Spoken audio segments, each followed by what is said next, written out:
Quando a gente solta um objeto, todo mundo sabe disso, ele cai verticalmente. Como Galileu, por exemplo, que soltou um objeto lá da Torre de Pisa. Por que isso acontece? Os antigos, muito antigamente, tinham uma explicação para isso. Eles diziam o seguinte: os objetos caem porque eles se dirigem para o centro do universo. E o centro do universo seria, na opinião deles, o centro da Terra. Então esse seria o movimento natural de qualquer objeto que você soltasse, procurar a direção do centro da Terra. Tudo bem, só que apareceu Galileu, Copérnico, e mostraram que na realidade a Terra não é o centro do universo. A Terra, na verdade, gira em torno do Sol. Então seria o Sol o centro? Mas na verdade um objeto, quando é solto, se eu soltar uma moeda aqui, por exemplo, ela não cai na direção do Sol, cai na direção da Terra. Como é que se explica isso? Aí surge Isaac Newton, que diz o seguinte: isso daí se deve a uma força que é causada por qualquer objeto sobre qualquer outro objeto que esteja próximo. Essa força ele chamou de gravidade.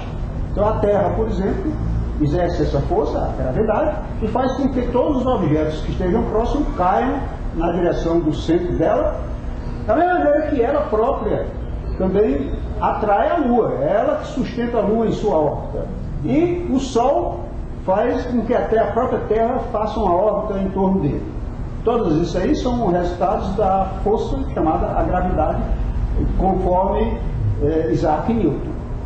Muito bem, mas por que existe essa força? Qual é a ideia fundamental em torno dessa força que explique o aparecimento dessa força?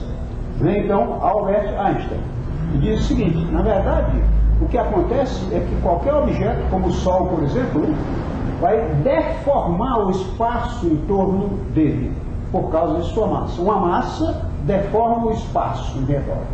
Da mesma maneira que quando você se deita numa cama, por exemplo, e o colchão se deforma por causa do seu peso.